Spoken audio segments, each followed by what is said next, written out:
A halász fia. Egyszer volt, hol nem volt, 7 országon is túl, volt egyszer egy szegény halász. Ez a halász a királyvárosában lakott, és ami halat fogott, mind a királynak vitte, aki meg is vette tőle jó pénzen. Egyszer nagy vendégség volt a királynál, üzentek a halásznak, hogy menjen, és minél több halat fogjon, mert sok lesz a vendég, sokra lesz szükség. Lemegy a halász a Tiszára hajnalhasadtakor, beleveti a hálót a vízbe, aztán egy kis idő múlva kiemeli, de akkora hal se volt benne, mint a kisujjam. Így volt ez másodszor és harmadszor is. Eltelt a délelőtt, elhúzták a déli harangszót is, és egy hal nem sok, annyi se került a halász hálójába. Hely, búnak eredett szegény feje, hogy mikor éppen a legjobban kellene, akkor nincsen hal. Mit tudjon csinálni? Amint bucsálódnék, tűnődik magában, odavetődik egy zöld gúnyás ember, és megszólítja. Mit búsulsz, te szegény halászember? Hogy ne búsulnék, uram? Hajnal hasadtától meregetem itt a hálómat, és egy hal se akad belé. Pedig a királytól jött a parancsolat, hogy mennél több halat vigyek neki, mert nagy vendégség lészen. Na hallod-e, szegény halászember, amiatt ne búslakodjál, segítek rajtad. Gondolkozzál meg jól, hogy mi van, s mi nincs a házadnál, és ha nekem adod azt, ami még nincs most, de lesz, annyi halat foghatsz estig, hogy 6 szekér se bírja el a király udvarába.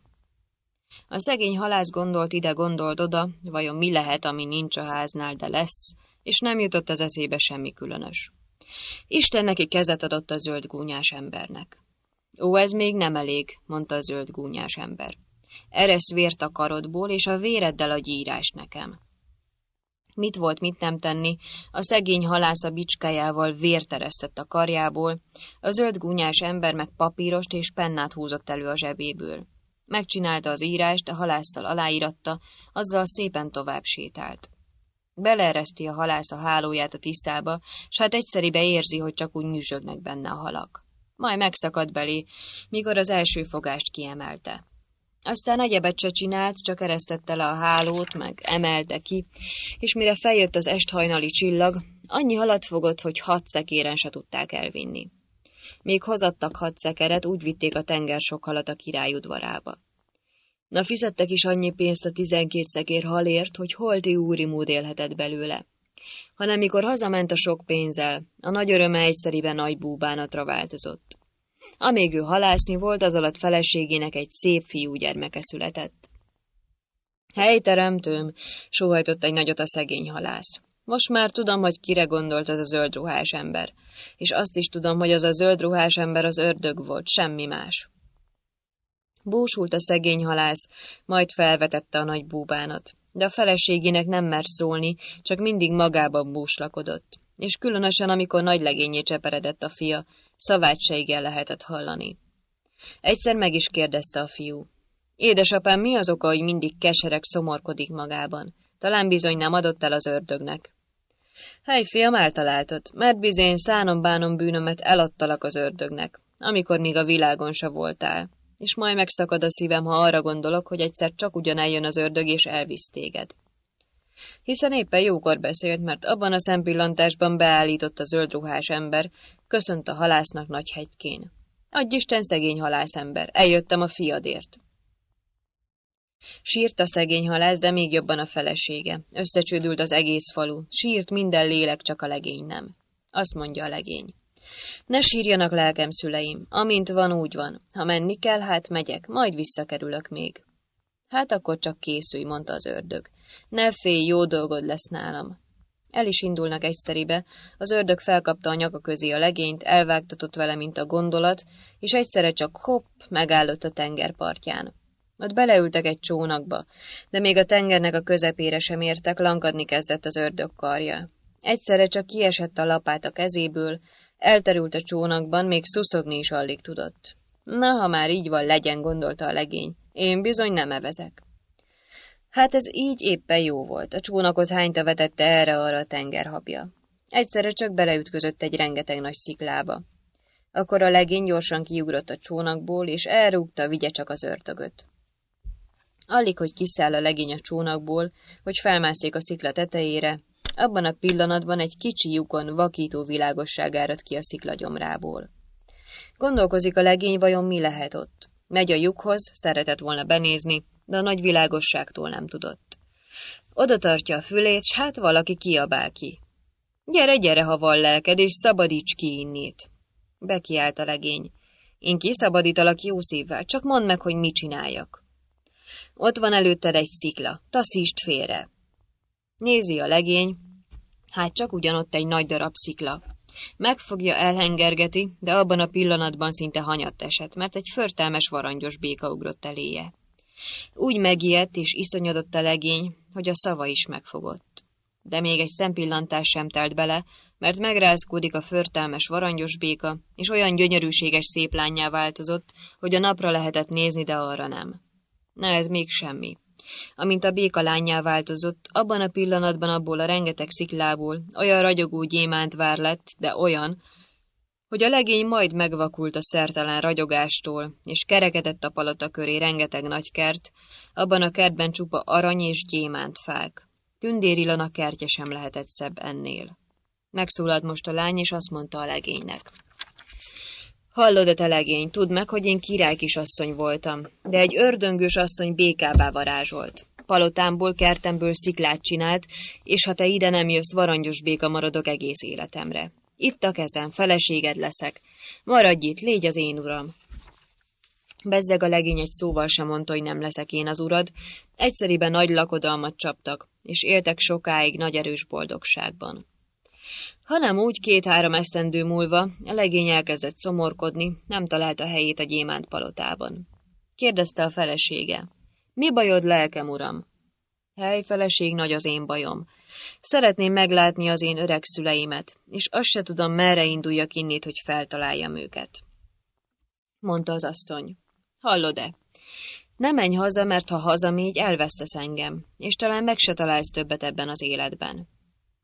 Elszomorodott a legény erősen, nem tudta, hogy mit csináljon. Látta a felesége, hogy nem tudja megvigasztalni. Kinyitott egy nagy almáriumot, és biztatta, hogy nézzen bele.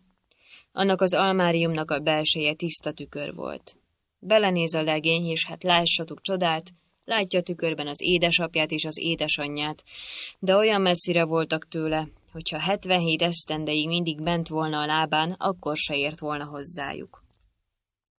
Na látod-e, mondta az asszony, magadtól soha se tudnál elmenni a szüleidhez, olyan messzire laknak innét. Ha nem, adok én neked egy gyűrűt. Ezt húzd fel az ujjadra, és ott lész egyszeribe, ahová menni akarsz.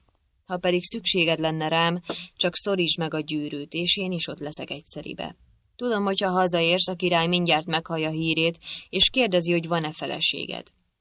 Azt mondom hát neked, ne szólj a királynak rólam, mert bujdosás lesz akkor az egész életed, és ki tudja, hogy megtalálsz-e.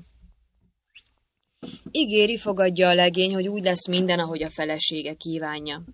Aztán felhúzza a gyűrűt az ujjára, keserves könyhullatások közt elbúcsúznak egymástól, és abban a szempillantásban ki is röppen a várból. 1 perc, 2 sem telt el, otthon volt az ő öreg szüleinél. Bezzeg örvendettek az öregek, mert bizony nem hitték, hogy meglátják valaha az életben egyetlen gyermeküket. Meghallja a király is, hogy hazakerült a halászfia. Mindjárt Inost küldött hozzá, hogy menjen fel a palotába, hadd lássa színről színre, mert sok mindenféle embert látott már a király, de még olyat nem, aki az ördög kezéből elevenen visszakerüljön. Felmegy a legény a palotába, a király fogadja nagy szívesen, kérdezi, hol és merre járt. Hogy és mind ment a sora, amíg oda volt, és végezetül azt is megkérdezte, hogy van-e felesége. Van az is, felséges királyom, s micsodás? Ha csak micsodás, nem lehet valami szép. De már erre elfelejtette a legény, hogy mit ígért a feleségének, és kivágta a királynak amúgy magyarán. Már felséges királyom, szavam meg ne sértse, de nekem olyan feleségem van, hogy királynénak is beillenék. Bizony, ha beillenék, mondta a király, ide teremtsd a feleségedet, hadd látom, mert különben felakasztatlak. Na, elszomorodik a legény, majd felveti a nagy búbánat, de mit csináljon? Most már, ha szólt, lesz, ami lesz, ide kell, hogy hozza a feleségét. Kiment a palotából, de ment az Inas is utána, nehogy elszökjék. Kinn az udvaron megszorítja a gyűrűt, s hát csak ugyanabban a szempillantásban ott állott előtte a felesége. Na hallod-e, mondta az asszony, szépen megtartottad, amit ígértél és fogadtál nekem. Most már bebújdoshatod a kerek világot, amíg egyszer találkozol velem. Aközben lejött a király is, és szeme szája tátva maradt, amikor meglátta a halászlegény feleségét. Igazad volt, fiam, királynénak is beillenék a te feleséged. És azzal szót se szólt többet a legénynek. Szép gyöngén karon fogta az asszonyt, felvezette a palotába, és csapott mindjárt nagy vendégséget. De a szegény halászlegény nem hívta meg rá. Járt-kelt fel alá a kertben a szegény halászlegény, de egyszerre csak mit látnak szemei, megint ott áll előtte a felesége. Mondja az asszony az urának. Azt akarta a királyot, hogy a felesége legyek, hanem abból nem eszik. Álomport töltöttem a poharába, elaludt az asztal mellett. Ott hadd aludjék, engem többet nem lát. De hallod-e, te se látsz engem többet, mert nem tartottad meg a szavadat. Eleget könyörgött a szegény halászlegény, hogy így meg úgy, ami történt, felejtsék el, de az asszony azt mondta, nem lehet. Hát jól van, mondta a legény. Engedd meg, hogy legalább utoljára az öletbe hajthassam a fejemet. Azt nem bánom, mondta az asszony. Leült egy fa alá, a halászlegény az ölébe hajtotta a fejét, és mert olyan szépen esteledett, szép csöndesen elaludt. Felébred reggel a legény, s hát a feleségének híre pora sincsen. A felesége helyett egy pár vascsizmát talált a fa alatt, és annak a talpára az volt írva, húzd a lábadra ezt a vascsizmát, és addig járj benne, amíg el nem szakad, és meg sem találsz engem. Sírt a szegény halászlegény, amikor ezt az írást olvasta, felment a palotába, és mondta nagy búsan a királynak. Felséges királyom, mi haszna, hogy ide rendeltem parancsolatjára a feleségemet, úgy elment, hogy többet meg nem találom. Nézi a király is a csizmát, olvassa az írást, és mondja szomorún. Bizony, fiam, úgy látszik, hogy nem tréfál az asszony, hanem azért húzd csak fel azt a csizmát. Annyi aranyat adok, amennyit elbírsz. Menj utána. Én vagyok az okozója, hogy a madarat elszalasztottad. Amiben lehet, segítek, hogy ismét megfoghasd. Felhúzza a vascsizmát a legény, elbúcsúzik a királytól, el az öreg szüleitől is, és mondja nekik. Na, édes szüleim, most úgy nézzenek meg, mintha temetőbe vinnének, mert az ördög kezéből még visszakerültem, de most a feleségem után megyek, és többet nem kerülök vissza. Elindul a legény nagy sírás-rívás között. Ment a vascsizmában, hegyeken, völgyeken által, kérdezte, tudakolta mindenfelé, hol és merre lehet az a gyémántvár, amely egyszer szikla volt. Kérdezhette, tudakolhatta, senki meg nem mondta. Elment még a naphoz is, az se tudott róla. Elment a holdhoz is, hírét se hallotta. Aztán ment a szélhez. A szél nem volt otthon, de otthon volt az öreg anyja. Jaj, lelkem, fiam, hogy jöttél ide, mondd meg nekem, óbégatott az öregasszony. Hiszen mindjárt hazajön a fiam, és szerte szaggat. Nem bánom én, öreg anyám, mondta a halászlegény. Ha összeszaggat is a fia, úgyis pipadohányt se ér az én életem, ha a feleségemet fel nem lelhetem. Elkesergi elpanaszolja az öregasszonynak, hogy mi nagy bánat érte, és úgy megesett a szíve az öregasszonynak, hogy egyszeribe bevezette a belső szobába. Asztal mellé ültette, és mindenféle jó enni és innivalóval megtraktálta. És amikor hazajött a fia, mindjárt kérte nagy szóval.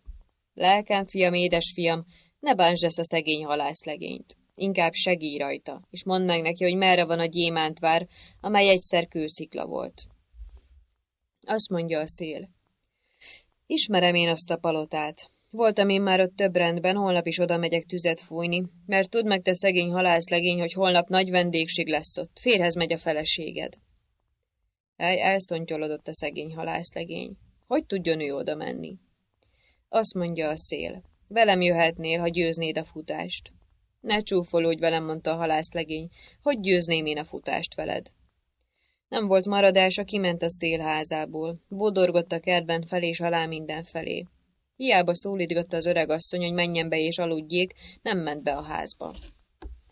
Amint ott bolyong a kertben, egyszerre csak látja, hogy 3 ördögfiú perel egymással erősen. Oda megy és kérdi tőlük. Hát ti mit csináltok? Min perlekedtek? Mondja az idősebb. Mind perelünk? Éppen ma halt meg az apánk, és hagyott ránk egy pár bocskort, egy köpönyeget és egy erszényt, és nem tudunk megosztozkodni. Hát aztán miféle drága portékák ezek, hogy olyan lelketekből tudtok rajta veszekedni? Mondja az idősebb ördögfiú. Úgy nézze meg Kend ezt a pár bocskort, hogy aki a lábára köti, oda mehet, ahova akar. Aki ezt a köpönyeget magára veszi, azt emberi szem meg nem láthatja. Ez az erszény olyan erszény, hogy abból a pénz soha ki nem fogy. Azt mondja a legény, hiszen várjatok, mindjárt megosztoztatlak én titeket. Látjátok ottan azt a nagy hegyet? Fussatok versenyt. Amelyik hamarabb szalad fel a hegy tetejére, legyen azé a bocskor, a köpönyeg, az erszény, minden. Igaza van Kennek, mondották mind a hárman. Egyet se gondolkoztak többet, utcú neki szaladtak fel a hegynek.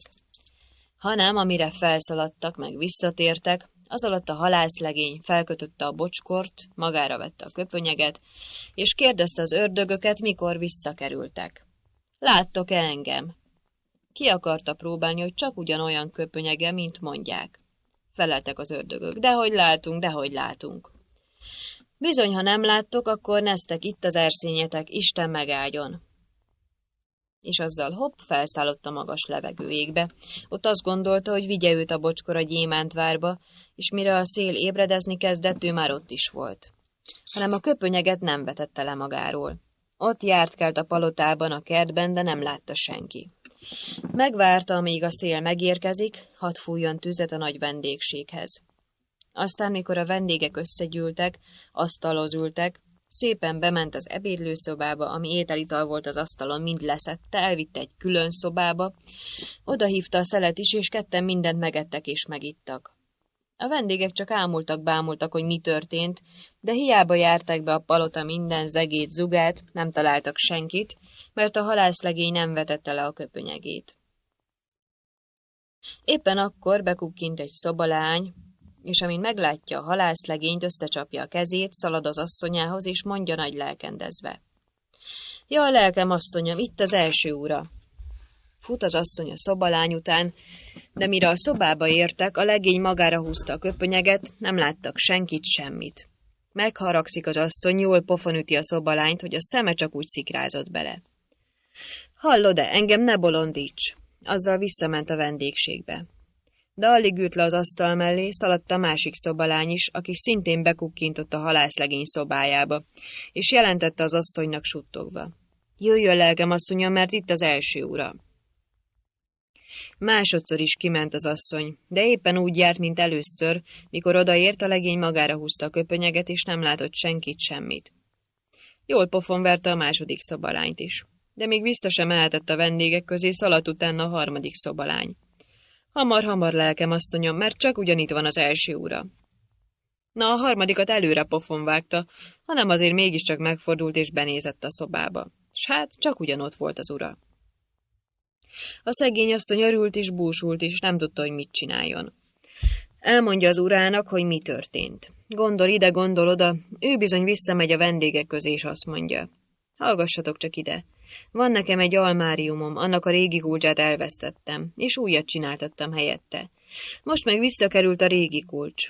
Ítéljenek ki, gyermetek, melyik kulcsot tartsa meg a kettő közül? Mondották a vendégek mindegy szívvel, lélekkel. Hiszen jó az új kulcs, de mégis jobb megtartani a régit. Na, akkor jól van, mondta az asszony. Mert tudják meg, hogy az első uramat elveszítettem volt, de most újra megtaláltam, hát én most megtartom az elsőt.